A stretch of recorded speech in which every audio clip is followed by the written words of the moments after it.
नमस्कार, मी पंजाब डक मराठवाडा आणि विदर्भातल्या शेतकऱ्याला सांगू इच्छितो की काही जणांचे मूग काढणं चालू आहे, उडीद काढणं चालू आहे। तुम्ही काय करा, 13 सप्टेंबर पर्यंत तुमचे उडीद मूग काढून घ्या, कारण की 13 सप्टेंबर पासून काय होणार आहे, पूर्व विदर्भाकडून पावसाला सुरुवात होणार आहे।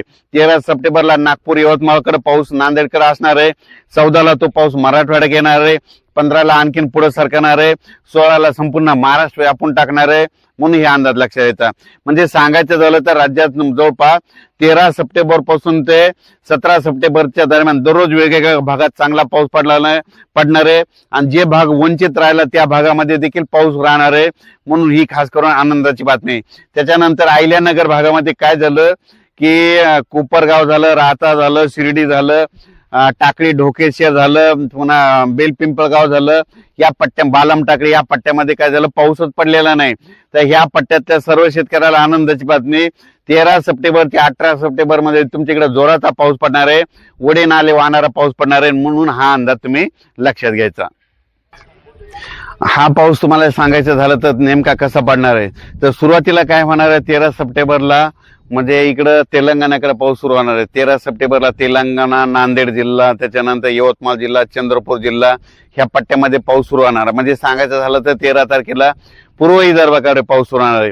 त्याच्यानंतर ते पाऊस काय होणार, 13 सप्टेंबरच्या रात्रीच्याला परत पश्चिमी विदर्भाकडे येणार आहे। मग पश्चिमी विदर्भाकडे तुम्हाला सांगायचं झालं तर अकोला जिल्हा, अमरावती जिल्हा, बुलढाणा जिल्हा, हिंगोली जिल्हा, वाशिम जिल्हा ह्या पट्ट्यामध्ये काय होणार आहे, 13 तारखेच्या रात्रीपासून ते 18 तारखेच्या दरम्यान परत ह्या इकडल्या भागामध्ये पाऊस येणार आहे। त्याच्यानंतर ते नांदेड जिल्हा, त्याच्यानंतर परभणी जिल्हा, त्याच्यानंतर लातूर जिल्हा, बीड जिल्हा, जालना जिल्हा, संभाजीनगर, धाराशिव जिल्हा, सोलापूर जिल्हा ह्या पट्ट्यात काय होणार आहे, म्हणजे 13 ते 18च्या दरम्यान जोराचा पाऊस पडणार आहे। म्हणून हा अंदाज लक्षात यायचा। त्याच्यानंतर काय होणार आहे, सातारा, सांगली, सोलापूर, कोल्हापूर तिकडे पण पश्चिम महाराष्ट्राकडे काय होणार आहे, 13 तारखेच्या रात्रीच्याला म्हणजे काही ठिकाणी 14ला पाऊस सुरू आहे। म्हणजे 13 तारखेला रात्रीच्याला काय होणार, पाऊस चांगला सुरू होणार आहे पश्चिम महाराष्ट्राकडे। म्हणून हे अंदाज लक्षात यायचा। त्याच्यानंतर उत्तर महाराष्ट्राकडे काय होणार आहे, 14 सप्टेंबरला पाऊस होणार आहे।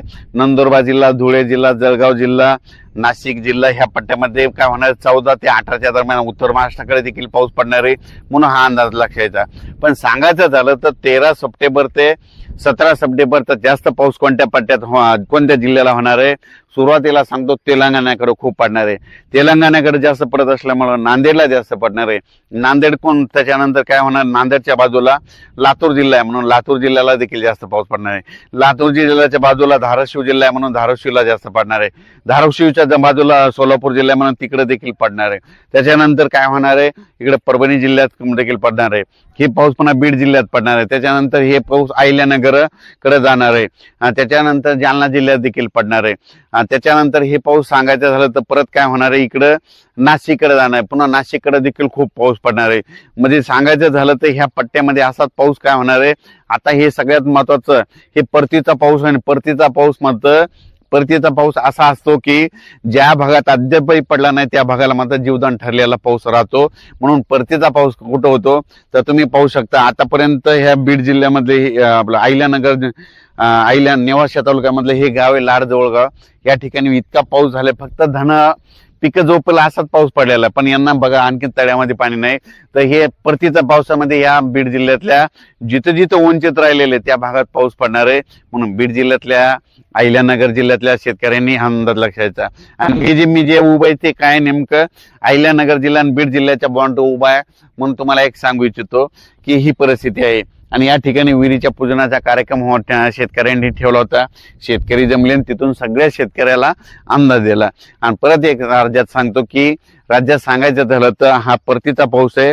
13 सप्टेंबर पासून ते आता म्हणजे तसं तर 11, 12, 13ला थोडा काही भागात पाऊस सुरू झाणार आहे।